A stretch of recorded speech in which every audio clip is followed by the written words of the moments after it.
This is the BBC. There are no programmes on this channel at present.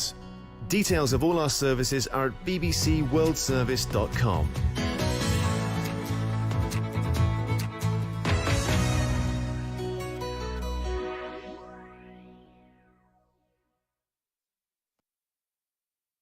BBC Bangla. এখন সন্ধ্যা 7:30। একটু পরেই শুনবেন সর্বশেষ বিশ্ব সংবাদ। আপনারা বিবিসি শুনছেন ঢাকায় FM 100, রাজশাহীতে 88.8, খুলনায় 88.8। আপনারা যেখানে আছেন বিবিসি আপনার সাথেই আছে।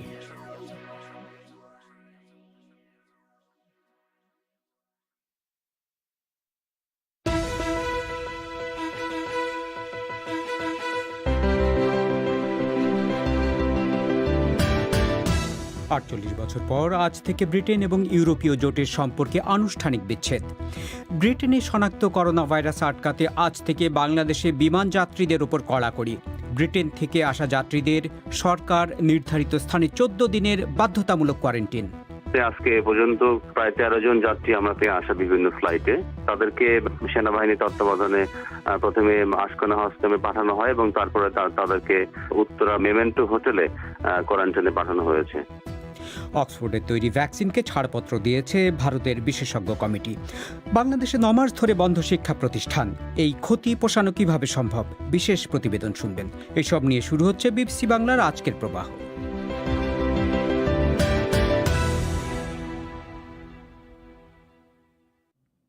রেডিওর পাশাপাশি অনুষ্ঠান আপনারা লাইভ শুনতে পাচ্ছেন আমাদের ওয়েবসাইটে www.bbcbangla.com। আজকের প্রবাহে আপনাদের স্বাগত জানাচ্ছি শাকিল আনোয়ার। ব্রিটেনে শনাক্ত দ্রুত সংক্রমণ প্রবণ নতুন ধরনের একটি করোনা ভাইরাসকে আটকাতে বাংলাদেশ সরকার অবশেষে কিছু ব্যবস্থা কার্যকর করতে শুরু করেছে। ব্রিটেন থেকে যেসব যাত্রী বাংলাদেশে আসবেন তাদেরকে আজ থেকে সরকারি ব্যবস্থাপনায় বাধ্যতামূলক 14 দিনের কোয়ারেন্টিনে থাকতে হবে। এ বিষয়ে বিস্তারিত শুনবেন অনুষ্ঠানের একটু পরেই। তার আগে অন্য প্রসঙ্গ। আজ থেকে আনুষ্ঠানিকভাবে ব্রেক্সিট কার্যকর হয়েছে। তার অর্থ 48 বছর পর আজ ব্রিটেনের সাথে ইউরোপের অভিন্ন বাজারের সম্পর্ক ছিন্ন হয়ে গেল। গতকাল মধ্যরাত থেকে ব্রিটেন ইউরোপীয় ইউনিয়নের নিয়মকানুন বিধিনিষেধের আওতার বাইরে চলে গেছে। তবে দুদিন আগেই দুপক্ষের মধ্যে বাণিজ্য, অভিবাসন, ভ্রমণ সহ বিভিন্ন বিষয়ে চুক্তি হয়েছে। উচ্ছ্বসিত ব্রিটিশ প্রধানমন্ত্রী বরিস জনসন মন্তব্য করেছেন যে ব্রিটেনের হাতে আজ স্বাধীনতা এলো। অন্যদিকে ব্রেক্সিটের চরম বিরোধী স্কটল্যান্ডের মুখ্যমন্ত্রী নিকোলা স্টার্জন বলেছেন ইউরোপিয়ান ইউনিয়ন যেন বাতি বন্ধ না করে দেয়, কারণ স্কটল্যান্ড আবার ইউরোপে ফিরে আসবে। ব্রিটেন এবং ইউরোপীয় ইউনিয়নের মধ্যে আনুষ্ঠানিক এই বিচ্ছেদের অর্থ ঠিক কী, কীভাবে বদলে গেছে এই সম্পর্ক, এ নিয়ে কথা বলছিলাম সহকর্মী মোয়াজ্জেম হোসেনের সাথে। দেখুন, গতকাল এবং আজকের মধ্যে ব্রিটেন এবং ইউরোপীয় ইউনিয়নের সম্পর্কে যে ফারাক ঘটেছে এটা খুবই বিরাট এবং এর প্রভাব আপনার বাণিজ্য, ইমিগ্রেশন, নিরাপত্তা, শিক্ষা, গবেষণা থেকে শুরু করে এমন কোনো ক্ষেত্র নেই যেখানে পড়বে না। ব্রেক্সিট কিন্তু কার্যকর হয়েছে 2020 সালের জানুয়ারির শেষ থেকে, কিন্তু সেদিন থেকে গতকাল পর্যন্ত সবকিছু কিন্তু আগের নিয়মেই চলছিল, কারণ তখনও দুপক্ষের মধ্যে ব্রেক্সিট পরবর্তী সম্পর্ক নিয়ে আলোচনা অব্যাহত ছিল। কাজেই তারা অন্তর্বর্তীকালীন ব্যবস্থা হিসেবে আগের মতোই সবকিছু চালিয়ে যাচ্ছিলেন। কিন্তু আজকে থেকে সেই অর্থে ব্রিটেন ইউরোপীয় ইউনিয়নের নিয়মের বাইরে গিয়ে স্বাধীনভাবে চলতে শুরু করলো। খুব মোটা দাগে যদি বলতে হয়, যে দুটি নীতির উপর ভিত্তি করে ইউরোপীয় ইউনিয়ন গড়ে উঠেছে, যে সদস্য রাষ্ট্রগুলোর মধ্যে মানুষ এবং পণ্যের অবাধ চলাচল, যেখানে সীমান্ত বলে কিছু থাকবে না, ব্রিটেন কিন্তু আজকে থেকে আর তার মধ্যে নেই। অর্থাৎ এখন থেকে ইউরোপিয়ান ইউনিয়ন থেকে কেউ যদি ব্রিটেনে এসে স্থায়ীভাবে থাকতে বা কাজ করতে চান সেটা তারা পারবেন না। আসতে হলে তাদেরকে নতুন যে পয়েন্ট ভিত্তিক ইমিগ্রেশনের নিয়ম সেটা মেনে আসতে হবে। একইভাবে ব্রিটেনের মানুষও কিন্তু ইউরোপে গিয়ে স্থায়ীভাবে থাকতে বা কাজ করতে পারবেন না। 90 দিনের জন্য বড়জোর ভিসা ছাড়া বেড়াতে যেতে পারেন। তো এখন থেকে দুই পক্ষের মধ্যে বাণিজ্য যেটা হবে সেটা হবে নতুন চুক্তির আওতায়। এতদিন পর্যন্ত যে নিরাপত্তা সহযোগিতা ছিল দুপক্ষের মধ্যে সেটারও অবসান ঘটছে আজকে থেকে। ফলে ব্রিটেনের পুলিশ কিন্তু এখন চাইলেই ইউরোপীয় পুলিশের ডাটাবেজে ঢুকে কোনো অপরাধীর রেকর্ড তাৎক্ষণিকভাবে চেক করতে পারবেন না। সুতরাং ব্রিটেনের সঙ্গে ইউরোপীয় ইউনিয়নের যে সম্পর্ক, ব্রিটেনের একজন কর্মকর্তার ভাষায় যদি বলতে হয়, ব্রিটেন আজকে থেকে সম্পূর্ণ স্বাধীন একটি রাষ্ট্র, যেখানে ইইউর কোনো হস্তক্ষেপ করার কোনো এখতিয়ার নেই। মুয়াজ্জেম, এই ব্রেক্সিট ইস্যুতে বছরের পর বছর ধরে আপনি জানেন যে বিতর্ক হচ্ছে এবং মাঝামাঝি মানে আধাআধি হয়ে গেছে ব্রিটেনের মানুষজন এই ইস্যুতে। এক পক্ষ মনে করেন যে কোনোভাবেই ইউরোপ থেকে বেরোনো ঠিক হচ্ছে না, আর এক পক্ষ সবসময় বলে গেছেন, যারা একটু বেশি ছিলেন সংখ্যায় তারা বলছেন যে ইউরোপ থেকে বেরোতেই হবে। তো আজকে তাদের প্রতিক্রিয়া কি এই দুই পক্ষের? দেখুন, আপনি ব্রেক্সিট প্রশ্নে ব্রিটেনে যে ধরনের বিভাজনের কথা বলছিলেন, সেই তিক্ততা কিন্তু করোনা ভাইরাস মহামারীর কারণে কিছুটা আড়ালে চলে গিয়েছিল, এটা সত্যি। কিন্তু এই বিভাজন ভেতরে ভেতরে কিন্তু এখনো আছে, এবং আজকের প্রতিক্রিয়া সেটাই আবার মনে করিয়ে দিচ্ছে। প্রধানমন্ত্রী বরিস জনসন তিনি তার নতুন বছরের যে প্রতিক্রিয়া দিয়েছেন, সেখানে তিনি আশা প্রকাশ করেছেন যে যুক্তরাজ্য তার স্বাধীনতা এখন নিজের হাতে ফিরে পেয়েছে, এবং এর ফলে এখন থেকে তারা আগের চেয়ে ভিন্নভাবে এবং ভালোভাবে সবকিছু পরিচালনা করতে পারবেন। তবে যারা ব্রেক্সিটের বিরোধী তারা কিন্তু মোটেই আশাবাদী নন। তারা মনে করেন ব্রেক্সিটের পর ব্রিটেনের অবস্থা আগের চেয়ে আরো খারাপ হবে। স্কটল্যান্ডের ফার্স্ট মিনিস্টার নিকোলা স্টার্জন, আপনি জানেন তিনি স্কটল্যান্ডের স্বাধীনতার জন্য চেষ্টা চালিয়ে যাচ্ছেন। তিনি একটা টুইট করে বলেছেন, ইউরোপ আমাদের জন্য দরজা খোলা রাখো, স্কটল্যান্ড কিন্তু শীঘ্রই ইইউতে ফিরে আসবে। সুতরাং বুঝতেই পারছেন প্রতিক্রিয়াটা বেশ মিশ্র। ইউরোপিয়ান ইউনিয়নের কিছু প্রতিক্রিয়া জানা গেছে? দেখুন, এই বিচ্ছেদে যে ইউরোপীয় ইউনিয়ন মোটেই খুশি নয় সেটা তো জানা কথা। 1973 সালে ব্রিটেন ইইউতে যোগ দিয়েছিল। ব্রিটেন ছিল ইইউর দ্বিতীয় বৃহত্তম অর্থনীতি, কাজেই এই বিচ্ছেদে তারা ব্যথিত। ব্রাসেলস থেকে বিবিসির ইউরোপ বিষয়ক সংবাদদাতা ক্যাটি অ্যাডলার তিনি বলছেন যে সেখানে সবাই অন্তত এখন স্বস্তির নিঃশ্বাস ফেলছেন এই ভেবে যে গত 4 বছরের বেশি সময় ধরে যে ধরনের তিক্ততা দুই পক্ষের মধ্যে চলছিল সেটার অন্তত অবসান ঘটলো। তবে ব্রাসেলসের কর্মকর্তারা মনে করছেন ব্রিটেনের সঙ্গে আলোচনার এখানেই শেষ নয়, আরো বহু গুরুত্বপূর্ণ আলোচনা বহু বিষয়ে সামনের দিনগুলোতে বাকি রয়েছে। মুয়াজ্জেম হোসেন।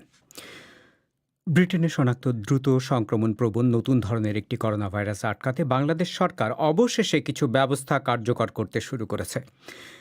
ব্রিটেন থেকে যেসব যাত্রী বাংলাদেশে আসবেন তাদেরকে আজ থেকে সরকারি ব্যবস্থাপনায় বাধ্যতামূলক কোয়ারেন্টিনে থাকতে হবে। সরকারের নির্ধারিত 2টি স্থানে তাদেরকে 14 দিনের কোয়ারেন্টিনে থাকার পর কোভিড পরীক্ষার পরেই শুধু তাদেরকে বাড়ি ফিরতে দেওয়া হবে। নতুন এই করোনা ভাইরাসটি আটকাতে ভারত, পাকিস্তান সহ বহু দেশ বেশ কিছুদিন আগে থেকেই ব্রিটেনের সাথে বিমান যোগাযোগ আপাতত বন্ধ করে দিয়েছে। অনেক বিশেষজ্ঞ একই ধরনের পদক্ষেপের পরামর্শ দিলেও বাংলাদেশের সরকার এখনও তাতে কান দেয়নি। ঢাকা থেকে ফারহানা পারভিন। যুক্তরাজ্যে এই নতুন স্ট্রেইন শনাক্তের পর এক এক করে 50টি দেশ তাদের বিমান যোগাযোগ বন্ধ করে দেয় যুক্তরাজ্যের সাথে। কিন্তু বাংলাদেশ সরকার বিমান চলাচল অব্যাহত রেখেছে। গত সপ্তাহে মন্ত্রিপরিষদের বৈঠকে সিদ্ধান্ত হয় ফ্লাইট বন্ধ নয়, বরং আজ অর্থাৎ 1 জানুয়ারি থেকে যুক্তরাজ্য থেকে যারা আসবেন তাদের বাধ্যতামূলক কোয়ারেন্টিনে থাকতে হবে। এয়ারপোর্টে নেওয়া হবে বিশেষ ব্যবস্থা। শাহজালাল আন্তর্জাতিক বিমানবন্দরের পরিচালক তহিদুল আহসান বলছিলেন কি ধরনের ব্যবস্থা নেওয়া হচ্ছে। এয়ারপোর্টে যাত্রীরা আসার পরে যে আমরা হেলথ স্ক্রিনিং করি, হেলথ স্ক্রিনিং করার পরে যাত্রীদেরকে শনাক্ত করা হয় যে সে কোথা থেকে আসছে, এবং যদি আমরা দেখি যে যুক্তরাজ্য থেকে আসছে তাদেরকে অবশ্যই মানে ম্যান্ডেটরি কোয়ারেন্টাইনে পাঠানো হচ্ছে।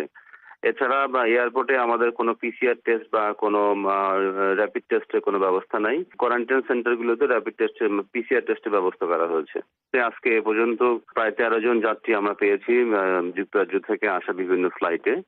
তাদেরকে হেলথের মাধ্যমে আর্মি সেনাবাহিনী তত্ত্বাবধানে প্রথমে আশকোনা হস্টেলে পাঠানো হয় এবং তারপরে তাদেরকে মেমেন্টো হোটেলে কোয়ারেন্টাইনে পাঠানো হয়েছে।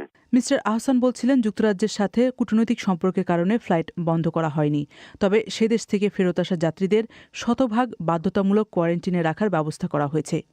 সরকারের রোগতত্ত্ব, রোগ নিয়ন্ত্রণ ও গবেষণা ইনস্টিটিউট বলছে বড়দিন এবং ইংরেজি নতুন বছরকে কেন্দ্র করে অনেকেই বিভিন্ন দেশ ভ্রমণ করেন। তাতে করে ভাইরাসের সংক্রমণ আরও বাড়ার শঙ্কা থেকে যায়।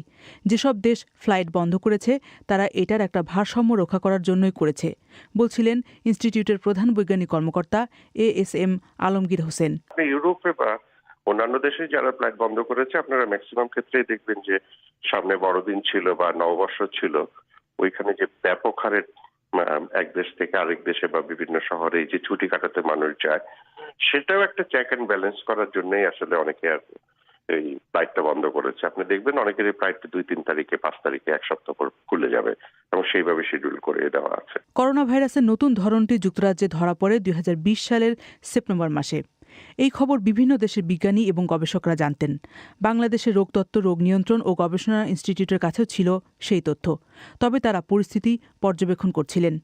ইনস্টিটিউটের প্রধান বৈজ্ঞানিক কর্মকর্তা ASM আলমগীর হোসেন বলছেন, যুক্তরাজ্য থেকে যারা ফেরত এসেছে তাদের যদি রিপোর্ট পজিটিভ হয়ে থাকে তাহলে আমরা পরবর্তী পরীক্ষা নিরীক্ষা করেছি, কিন্তু যুক্তরাজ্যে শনাক্ত ভাইরাসের সাথে মিল পায়নি। তবে গবেষণা করার ক্ষেত্রটা যেহেতু খুব সীমিত, তাই এখনই পরিষ্কার করে বলা যাচ্ছে না ইতিমধ্যে ওই স্ট্রেনটা এসেছে কিনা। শনাক্তের ক্ষেত্রে যেটা হয় যে যদি এরকম কোনো যুক্তরাজ্য ফেরত কোনো যাত্রী করোনা পজিটিভ হয় এবং তার ভাইরাসটি পাওয়া যায়, সেটা সিকোয়েন্স করে মিলিয়ে দেখা, সেরকম কিছু করা হয়েছে কিন্তু এখন পর্যন্ত আমরা পাইনি। এবং বাংলাদেশে যেহেতু সিকোয়েন্সিং এর স্কোপে অনেক লিমিটেড, সেটা অনেক কম আকারে সিকোয়েন্স করা হচ্ছে। আসলে যদি আরো ব্যাপক আকারে করা হতো হয়তো আমরা বলতে পারতাম স্পষ্ট করে যে এসেছে কিংবা আসে নাই, কিন্তু এখন এটি স্পষ্ট করে বলা খুব মুশকিল। মন্ত্রিপরিষদের সিদ্ধান্ত অনুযায়ী আজ থেকে যারা যুক্তরাজ্য থেকে আসবেন তারা দিয়াবাড়ি এবং আশকোনা হজ ক্যাম্পে সরকারিভাবে কোয়ারেন্টিনে থাকতে হবে 14 দিন। আর যারা এখানে থাকতে চান না তাদের জন্য হোটেলের ব্যবস্থা করা হয়েছে, সেখানে কোয়ারেন্টিনে থাকতে হবে, তবে সেটা নিজস্ব খরচে। ফারহানা পারভিন। ভারতের ওষুধ নিয়ন্ত্রকের অধীন একটি বিশেষজ্ঞ কমিটি সেদেশে অক্সফোর্ড অ্যাস্ট্রাজেনিকার তৈরি করোনা ভাইরাস টিকাকে ছাড়পত্র দিয়েছে বলে সেদেশের কয়েকটি সংবাদ মাধ্যম জানাচ্ছে। এ বিষয়ে বিস্তারিত শুনবেন একটু পরে। তার আগে সংক্ষিপ্ত বিশ্ব সংবাদ মুয়াজ্জেম হোসেনের কাছে। ব্রিটেনে প্রথম শনাক্ত নতুন ধরনের করোনা ভাইরাসটির উপর গবেষণা নিশ্চিত করছে যে এটি মূল ভাইরাসটির চেয়ে অনেক দ্রুত হারে ছড়াচ্ছে। নতুন ধরনের এই ভাইরাসটি এখন দ্রুতগতিতে যেমন ইংল্যান্ড জুড়ে ছড়িয়ে পড়ছে, তেমনি বিশ্বের বিভিন্ন দেশেও এতে আক্রান্ত রোগী পাওয়া যাচ্ছে। লন্ডনের ইম্পেরিয়াল কলেজের গবেষকরা আরও বলছেন, দ্রুত হারে ছড়ানোর পাশাপাশি নতুন ধরনের এই ভাইরাসটি 20 বছরের কম বয়সীদের সংক্রমিত করছে। তারা বলছেন, মানুষজনকে দ্রুত টিকা দেওয়া এখন অত্যন্ত জরুরি হয়ে পড়েছে। সিরিয়ার উত্তর পূর্বাঞ্চলে রুশ একটি সামরিক ঘাঁটির কাছে একটি গাড়ি বোমা বিস্ফোরিত হয়েছে। ব্রিটেন ভিত্তিক মানবাধিকার সংস্থা Syrian observatory for human rights জানিয়েছে, রাকা প্রদেশের তালসামান এলাকায় ওই বিস্ফোরণে বেশ কয়েকজন আহত হয়। আল কায়েদার সঙ্গে সম্পর্কিত জঙ্গি গোষ্ঠী হুররা আল দিন এই হামলার দায় স্বীকার করেছে। এই এলাকায় এই প্রথম রুশ সৈন্যদের হামলার টার্গেট করা হলো। সুদানের অস্থায়ী পররাষ্ট্রমন্ত্রী ওমর ইসমাইল বিবিসিকে বলেছেন, তাঁর দেশের সেনাবাহিনী এখন বদলে গেছে এবং তারা দারফুর অঞ্চলের জনসাধারণকে যথাযথ সুরক্ষা দেবে। মিস্টার ইসমাইল বলেন, আগের সরকারের ভূমিকার কারণেই যে দারফুরের মানুষের মনে উদ্বেগ রয়েছে তা তিনি বোঝেন, কিন্তু তিনি বলেন পরিস্থিতি এখন ভিন্ন। 13 বছর পর সুদানের সেনাবাহিনী গতকাল মধ্যরাতে জাতিসংঘ এবং আফ্রিকান ইউনিয়নের শান্তিরক্ষীদের কাছ থেকে দারফুরের নিরাপত্তার দায়িত্ব বুঝে নেয়। নিউ ইয়র্ক স্টক এক্সচেঞ্জ চীনের 3টি টেলিকম কোম্পানিকে তাদের তালিকা থেকে অপসারণের প্রক্রিয়া শুরু করেছে। যুক্তরাষ্ট্র মনে করে এই 3টি কোম্পানির সঙ্গে চীনা সেনাবাহিনীর যোগাযোগ রয়েছে। গত নভেম্বর মাসে প্রেসিডেন্ট ট্রাম্প চীনা সেনাবাহিনীর সঙ্গে সম্পর্কিত কোনো কোম্পানিতে আমেরিকানদের বিনিয়োগ নিষিদ্ধ করে আইন জারি করেন। তবে এ ধরনের নিষেধাজ্ঞা মূলত প্রতীকী, কারণ যুক্তরাষ্ট্রে চীনা সরকার নিয়ন্ত্রিত এসব কোম্পানির ব্যবসায়িক তৎপরতা খুবই সামান্য। সিঙ্গাপুর এবং মালয়েশিয়ার রাজধানী কুয়ালালামপুরের মধ্যে একটি দ্রুতগতিসম্পন্ন রেল যোগাযোগের প্রস্তাবিত প্রকল্প বাতিল করা হয়েছে। 8 বছর আগে প্রথম এই প্রকল্পটি প্রস্তাব করা হয়, কিন্তু 2018 সালে মালয়েশিয়ার অর্থনৈতিক সংকটের পর এটি স্থগিত করা হয়। এটি এখন পুরোপুরি বাতিল করা হলো। এই রেল প্রকল্পটি বাস্তবায়িত হলে কুয়ালালামপুর এবং সিঙ্গাপুরের মধ্যে 350 কিলোমিটার পথ ভ্রমণের সময় লাগত মাত্র 90 মিনিট। এখন গাড়িতে এই পথ যেতে সময় লাগে 4 ঘন্টা। আপনারা শুনছেন বিবিসি বাংলার সন্ধ্যাবেলার অধিবেশন প্রবাহ। ভারতের ওষুধ নিয়ন্ত্রকের অধীন একটি বিশেষজ্ঞ কমিটি সেদেশে অক্সফোর্ড অ্যাস্ট্রাজেনিকার তৈরি করোনা ভাইরাস টিকাকে ছাড়পত্র দিয়েছে বলে সেদেশের বেশ কয়েকটি সংবাদ মাধ্যম জানাচ্ছে। জরুরি ভিত্তিতে করোনা ভ্যাকসিনের অনুমোদন দেওয়ার জন্য বিশেষজ্ঞ কমিটি আজ বৈঠকে বসেছিল। আন্তর্জাতিক সংবাদ সংস্থা রয়টার্স ছাড়াও ভারতের এনডিটিভি বলছে ওই বৈঠকেই অক্সফোর্ডের টিকাটি ছাড়পত্র পেয়েছে বলে জানা গেছে। চূড়ান্ত অনুমোদনের জন্য এটি এখন ভারতের ওষুধ নিয়ন্ত্রকের দপ্তরে যাবে। এ নিয়ে বিস্তারিত জানাতে এখন সরাসরি কলকাতা থেকে টেলিফোনে যোগ দিচ্ছেন সংবাদদাতা অমিতাভ ভট্টশালী। অমিতাভ, এই যে অক্সফোর্ড অ্যাস্ট্রাজেনিকার ভ্যাকসিনটিকে বিশেষজ্ঞ কমিটি ছাড়পত্র দিয়েছে বলে যে সমস্ত খবর বেরিয়েছে, বিস্তারিত কি জানতে পেরেছেন আপনি? দেখুন, ভারতের সেন্ট্রাল ড্রাগ স্ট্যান্ডার্ড কন্ট্রোল অর্গানাইজেশনের অধীন বিশেষজ্ঞ কমিটির সূত্র উদ্ধৃত করে ভারতের বেশ কয়েকটা সংবাদ মাধ্যম যেটা জানাচ্ছে যে অক্সফোর্ড অ্যাস্ট্রাজেনেকার যে ভ্যাকসিন কোভিশিল্ড, যেটাকে জরুরি ভিত্তিতে অনুমোদনের জন্য তারা আবেদন জানিয়েছিল সিরাম ইনস্টিটিউট, সেটিকে ছাড়পত্র দেওয়া হয়েছে ইতিমধ্যেই, এবং বিশেষজ্ঞ কমিটির ছাড়পত্র দেওয়ার পরে সেটা এখন ডিসিজিআই অর্থাৎ ড্রাগ কন্ট্রোলার জেনারেলের কাছে যাবে সই করার জন্য। এবং ওই বৈঠকেই যে অক্সফোর্ড ভ্যাকসিনকে ছাড়পত্র দেওয়া হবে তা একরকম নিশ্চিত হওয়া গিয়েছিল আজকেই দিনের বেলা একটু আগের দিকে। আন্তর্জাতিক সংবাদ এজেন্সি রয়টার্স 3টি সূত্র উদ্ধৃত করে দুপুরেই এটা জানিয়েছিল যে কোভিশিল্ড ভ্যাকসিনটাকে ছাড়পত্র দেওয়া হবে, এবং তারা এটাও জানিয়েছিল যে ভারতের যে নিজস্ব ভ্যাকসিন কোভ্যাক্সিন সেটাকেও ছাড়পত্র দেওয়া হতে পারে। রয়টার্স এটাও বলেছিল, কিন্তু এখনো পর্যন্ত শুধুমাত্র অক্সফোর্ড ভ্যাকসিনের ছাড়পত্র পাওয়ার কথাই জানা যাচ্ছে। কিন্তু কেন্দ্রীয় স্বাস্থ্য মন্ত্রক একটু আগেই যেটা জানাচ্ছে যে বিশেষজ্ঞ কমিটির বৈঠক এখনো শেষ হয়নি এবং চূড়ান্ত সিদ্ধান্ত নেওয়ার ভার ড্রাগ কন্ট্রোলার জেনারেল ডক্টর ভিজি সোমানির হাতেই ছেড়ে দিয়েছে স্বাস্থ্য মন্ত্রক। শাকিল, তো সুতরাং এই ভ্যাকসিনটি, অক্সফোর্ড অ্যাস্ট্রাজেনিকার ভ্যাকসিনটি ছাড়পত্র পাবে এরকম একটা ধারণা তো অনেক আগে থেকেই করা হচ্ছিল, তাই না? হ্যাঁ, ঠিকই। আসলে দুটো ভ্যাকসিনই ছাড়পত্র পাওয়া জরুরি ভিত্তিতে অনুমোদনের দৌড়ে এগিয়েছিল। তার মধ্যে একটি হচ্ছে যেমন এই অক্সফোর্ড অ্যাস্ট্রাজেনেকার ভ্যাকসিনটি, যেটা সিরাম ইনস্টিটিউট তৈরি করছে। ইতিমধ্যেই তারা বলছে যে 10 কোটি ভ্যাকসিন ইতিমধ্যে এই জানুয়ারির প্রথম সপ্তাহতেই তারা তৈরি করে ফেলতে পারবে আর কি। এবং দ্বিতীয়টি হচ্ছে ভারতের যে নিজস্ব ইন্ডিজেনাস যে ভ্যাকসিন কোভ্যাক্সিন সেটি।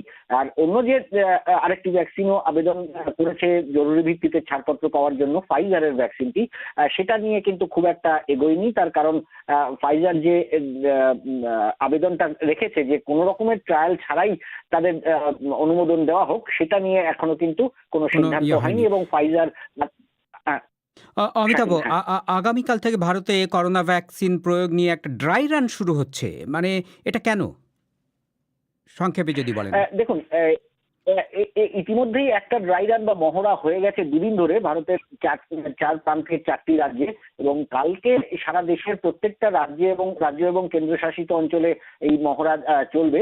এবং পরিকাঠামোগত কোনো ত্রুটি বা চ্যালেঞ্জ সামনে আসছে কিনা সেটা দেখে নেওয়া হবে, এবং প্রত্যেকটা রাজ্যের রাজধানীতে অন্তত 3টি করে ভবনে এই মহড়া চালাতে হবে বলে কেন্দ্রীয় সরকার নির্দেশ দিয়েছে, এবং প্রত্যেকটা ভবনে 25 জন করে স্বাস্থ্যকর্মীকে যেন তাদের এই টিকা দেওয়া হচ্ছে এরকম ভাবেই মহড়াটা করা হবে। এবং বিমানের মাধ্যমে পরিবহন, সেখান থেকে এই টিকাকরণ কেন্দ্রগুলিতে নিয়ে যাওয়া, অর্থাৎ অমিতাভ, বিষয়টা হচ্ছে যে সক্ষমতা কতটা আছে সেটার যাচাই হচ্ছে ভ্যাকসিন শুরু হওয়ার আগে।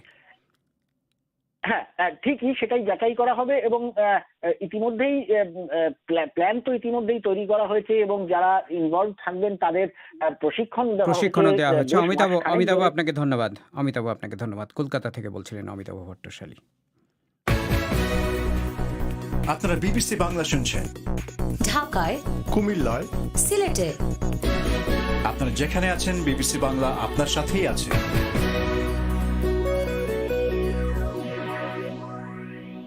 বাংলাদেশে করোনা মহামারী পরিস্থিতির জের ধরে চলতি 2020 সালের মার্চ থেকে বন্ধ রয়েছে শিক্ষা প্রতিষ্ঠানগুলো। নিয়মিত শিক্ষা কার্যক্রম বন্ধ রাখার পাশাপাশি অনুষ্ঠিত হয়নি পাবলিক পরীক্ষাগুলো। অনলাইনে বা টেলিভিশনে বিকল্প শিক্ষাদানের চেষ্টা হলেও তাতে সাফল্য এসেছে কমই। দেশজুড়ে শিক্ষা প্রতিষ্ঠান বন্ধ থাকায় নিয়মিত ক্লাস পরীক্ষা না হওয়ার কারণে শিক্ষাক্ষেত্রে যে ঘাটতি হয়েছে সেটি কিভাবে পোষানো সম্ভব? শিক্ষা প্রতিষ্ঠান খোলার বিষয়ে সরকার পরিকল্পনা কি করছে?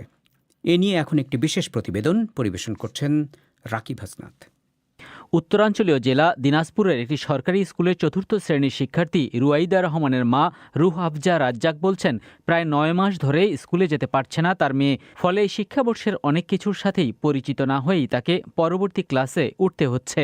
স্কুলের যে একটা সার্বিক পরিবেশ, অনেকগুলো বাচ্চার সঙ্গে সে মেশে, সে অনেক কিছু শেখে, তার যে learning process, group learning process.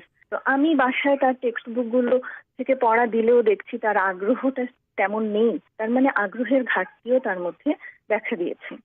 তারপরে পরীক্ষা নেই, পরীক্ষা হচ্ছে না বলে সে পরীক্ষার সিস্টেম কি সেটাও সে ভুলে গেছে। পড়ার আর অনেকটাই কমে গেছে। আর সবচেয়ে বড় কথা, বিহেভিয়ারও অনেক চেঞ্জ হয়েছে। ক্লাসরুমে সরাসরি শিক্ষকের তত্ত্বাবধানে একযোগে পড়ার মাধ্যমে যে শিক্ষণ প্রক্রিয়া, সেটি না থাকায় ২০২০ সালে তার যা যা শেখা উচিত ছিল তার অনেকখানি হয়নি বলে মনে করছেন এই অভিভাবক। কিন্তু কবে খুলবে স্কুল, কলেজ কিংবা বিশ্ববিদ্যালয়? বাংলাদেশে এ প্রশ্নের উত্তর এখনও কারো জানা নেই। ঢাকায় এক সংবাদ সম্মেলনে শিক্ষামন্ত্রী ডাক্তার দীপু মনি বলেছেন, সীমিত আকারে স্বাস্থ্যবিধি মেনে শিক্ষা প্রতিষ্ঠান খোলার চিন্তা তারা করছেন, কিন্তু সেটি কবে নাগাদ হবে তা নির্ভর করবে করোনা পরিস্থিতি ভালো হওয়ার উপর। অর্থাৎ শিক্ষা প্রতিষ্ঠান খুলে দেওয়ার কোনো কর্মপরিকল্পনা কিংবা রোডম্যাপ এখনও চূড়ান্তই করতে পারেনি সরকার। আবার পরে স্বাস্থ্যবিধি মেনে খুলে দেয়া গেলে এখন কেন স্বাস্থ্যবিধি মেনে খুলে দেওয়া যাচ্ছে না, এ প্রশ্নের জবাব নেই কারো কাছে। তবে ঢাকায় কর্মকর্তারা ইঙ্গিত দিয়েছেন যে মূলত করোনা ভ্যাকসিন আসার পর পরিস্থিতি দেখেই শিক্ষা প্রতিষ্ঠানগুলো খুলে দেওয়া যায় কিনা তা পর্যালোচনা করা হবে। তাছাড়া এখন স্কুল খোলার বিষয়ে অভিভাবকদের দিক থেকেও বড় ধরনের অনীহা আছে বলে মনে করছে সরকার। ওদিকে শিক্ষামন্ত্রী যা বলেছেন তাতে শুধুমাত্র দশম ও দ্বাদশ শ্রেণীর শিক্ষার্থীদের শ্রেণীকক্ষে নিয়ে আসার কথা উঠে এসেছে, যারা সামনে এসএসসি ও এইচএসসি পরীক্ষায় অংশ নেবে। সীমিত আকারে শ্রেণী কার্যক্রম শুরু, সেটি নিয়ে আমরা ভাবছি ২০২১ শিক্ষাবর্ষে করোনা পরিস্থিতি কিছুটা অনুকূলে আসা মাত্র আমরা স্বাস্থ্যবিধি মেনে সীমিত আকারে শিক্ষা কার্যক্রম শুরু করার পরিকল্পনা গ্রহণ করেছি।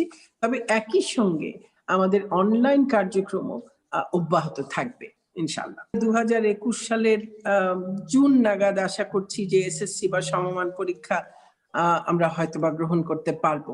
যাদের এই বছরই এসএসসি এবং এইচএসসি পরীক্ষা আছে সামনের বছর ২০২১ সালে, তারা যেন ক্লাসরুমে ক্লাস করে তারপরে পরীক্ষা দিতে পারে, সেই রকমের একটি আমরা ব্যবস্থা করতে চাই। গত ১৭ই মার্চ থেকে শিক্ষা প্রতিষ্ঠানগুলোর ছুটি দফায় দফায় বাড়িয়ে সবশেষ আগামী ১৬ই জানুয়ারি পর্যন্ত করা হয়েছে। যদিও বাংলাদেশে করোনার কারণে এখন আর কোনো কিছুরই কার্যক্রম বন্ধ নেই। রাস্তাঘাট, হাটবাজার, যানবাহনে উপচে পড়া ভিড় মানুষের। এমনকি আগেই খুলে দেয়া মাদ্রাসাগুলোও চলছে। বন্ধ আছে শুধু সাধারণ শিক্ষা প্রতিষ্ঠানগুলো। তবে দীর্ঘ ছুটির সময়ে বিকল্প পদ্ধতিতে শিক্ষাদানের যে উদ্যোগ নেওয়া হয়েছিল তাতেও শতভাগ সফলতা আসেনি। গাজীপুরের একটি স্কুলের শিক্ষিকা আকলিমা খাতুন বলছেন, ইন্টারনেটের মাধ্যমে অর্থাৎ বিকল্প পদ্ধতিতে তারা চেষ্টা করেছেন পাঠদান চালিয়ে যাওয়ার, কিন্তু সেটি ছিল অনেকটা জরুরি অবস্থা মোকাবেলার মতোই। পরীক্ষা নিলে আমরা সাধারণত যেটা ক্লাসে মূল্যায়ন করি, সরাসরি খাতা দেখি করি। এটা তো আমার প্রশ্ন ওদের বাড়িতে দিয়ে দিলাম, তারপর খাতাটা নিয়ে আসলাম, মূল্যায়ন করলাম। কিন্তু সত্যিকার হচ্ছে আগের মতো তো সেটা হয় নাই। অনলাইনে নির্দিষ্ট সিলেবাস দিয়ে আমরা পড়া নিচ্ছি, গার্জেনের সাথে কথা হচ্ছে, জুমে ক্লাস হচ্ছে, এই মতো পড়া দিচ্ছি, যোগাযোগ করতেছি। আবার সপ্তাহে একটা দিন বাচ্চারা এসে স্কুলে নিজেদের মতো করে খাতা জমা দিয়ে যাচ্ছে। আশেপাশের যে টিচার আছে উনি দায়িত্ব নিয়ে এটা রাখতেছে। সরকার গত মার্চে শিক্ষা প্রতিষ্ঠান বন্ধ ঘোষণার পর ঈদ সহ নানা ছুটির কারণে মে মাস থেকে অনলাইনে শিক্ষার্থীদের পড়ানোর কাজ শুরু করেছিল অনেক স্কুল। পরে স্কুল কবে খুলবে তার কোনো নিশ্চয়তা না থাকায় ঢাকার অনেকগুলো স্কুলে অনলাইনে শিক্ষাদান শুরু করলেও ঢাকার বাইরে যেখানে ইন্টারনেট আছে সেখানে রেকর্ড করা ক্লাসগুলোই পেয়েছে আগ্রহী শিক্ষার্থীরা। আকলিমা খাতুন বলছেন, শিক্ষক হিসাবে তার অভিজ্ঞতা বলছে এতে ঠেকার কাজ চলছে, কিন্তু বাস্তবের তুলনায় এটি ছিল খুবই স্বল্প পরিসরের উদ্যোগ। বাস্তবে যেটা হইতো তার কাছে কোলা দিয়ে হইতে হয় না। কারণ হচ্ছে বাস্তবে তো আমরা পরীক্ষা নিতাম বাচ্চাদের, এই যে ক্লাস 4 থেকে যারা 5 উঠবে, এরা তো টোটালি প্রশ্নের সাথে পরিচিতই হয় নাই। সৃজনশীল যে প্রশ্ন ওটা তো ওরা দেখতেই পারে নাই, কারণ একটা পরীক্ষা ওদের হয় নাই। প্রথম সাময়িক, দ্বিতীয় সাময়িক, বার্ষিক কোনোটাই ওদের হয় নাই। ফলে 1 বছর গ্যাপ দিয়ে যখন 5 উঠবে তখন ওদের কাছে অনেক বোঝা হয়ে যাবে এটা। যদিও অনলাইনের পাশাপাশি টেলিভিশনে তৃতীয় শ্রেণী থেকে একাদশ শ্রেণী পর্যন্ত বিনামূল্যে পাঠদানের চেষ্টা করা হয়েছে। অনেক স্কুল আবার নিজেদের ফেসবুক বা ইউটিউব চ্যানেলে প্রতিদিনকার ক্লাসগুলো আপলোড করে দিয়েছে। যদিও অনলাইন বা বিকল্প শিক্ষাদান পদ্ধতিতে সারা দেশের শতভাগ শিক্ষার্থীকে আনা যায়নি বলে জানিয়েছেন শিক্ষামন্ত্রী নিজেই। ঢাকার একজন অভিভাবক তাহমিনা পলি বলছেন, তার 2 সন্তান স্কুলে পড়ছে, স্কুলগুলো অনলাইনে চেষ্টা করলেও এবছর জানা উচিত ছিল এমন অনেক কিছু অজানা রেখেই পরবর্তী শ্রেণীতে উঠতে হবে তার সন্তানদের। শুধুমাত্র তো আসলে পড়াশোনা, পরীক্ষা এইসব বিষয়টা থাকে, পাশাপাশি কো কারিকুলার অ্যাক্টিভিটিস থেকে তারা বঞ্চিত ছিল। আর স্বাভাবিক লার্নিং আউটকাম যেটাই বলি, স্বাভাবিকের তুলনায় তারা আসলে আমার মনে হয়েছে আমার 2 বাচ্চাকে পড়াতে যে তারা আসলে অনেক পিছিয়ে আছে। সিলেবাসে তারা কাজ করেছে কমপ্লিট। এর ধরে প্রথম শ্রেণী থেকে শুরু করে উচ্চশিক্ষা প্রতিষ্ঠান সর্বত্রই শিক্ষায় একটি বড় ঘাটতি থেকে যাওয়ার আশঙ্কা করছেন শিক্ষা বিশেষজ্ঞ, ঢাকা বিশ্ববিদ্যালয়ের শিক্ষা ও গবেষণা ইনস্টিটিউটের সাবেক অধ্যাপক সিদ্দিকুর রহমান। ক্লাসের বিষয়টা পুরোপুরি ভালোভাবে শেষ না করে তাইলে পরবর্তী ক্লাসের বিষয়ে অনেক লেসনই বুঝবে না বুঝে মুখস্থ করতে চাইবে। সব বিষয়ের মধ্যে আগের ক্লাসের বা আগের পাঠ থাকে। বলতে গেলে 2020 সালে যেই ক্লাসে আছে ওই ক্লাসে বিষয়গুলি সম্পর্কে যা শেখার কথা শিখলো না, যে যোগ্যতা অর্জন করার কথা করলো না। পরবর্তী ক্লাসে গেলে তো এই বিষয়গুলি তার জানা না থাকলে পরবর্তী ক্লাসের অনেক বিষয়বস্তু বা অনেক যোগ্যতাই তার পক্ষে অর্জন করা সম্ভব হবে না। তো এইভাবে এই ছাত্র হয় ড্রপ আউট হবে। আক্তার বলছেন, ঘাটতি যাতে কম হয় সেজন্য বেশ কিছু থেকে নিয়মিত স্কুলে যেতে পারবে সেটি এখনো কারো জানা নেই। রাকিব হাসনাত। অধিবেশন শেষ করার আগে প্রধান অংশগুলো আরেকবার। 48 বছর পর আজ থেকে ব্রিটেন এবং ইউরোপীয় জোটের সম্পর্কে আনুষ্ঠানিক বিচ্ছেদ। আর ব্রিটেনে শনাক্ত করোনা ভাইরাস আটকাতে আজ থেকে বাংলাদেশে বিমান যাত্রীদের ওপর কড়াকড়ি। ব্রিটেন থেকে আসা যাত্রীদের সরকার নির্ধারিত স্থানে 14 দিনের বাধ্যতামূলক কোয়ারেন্টিনে থাকতে হবে। এরই সাথে শেষ করছি আজকে প্রবাহ। আমাদের পরবর্তী অধিবেশন আজই বাংলাদেশে রাত 10:30, ভারতে 10টায়। শুনবেন আশা করে। আমি শাকিল আনোয়ার এখনকার মতো এখানেই বিদায় চাইছি।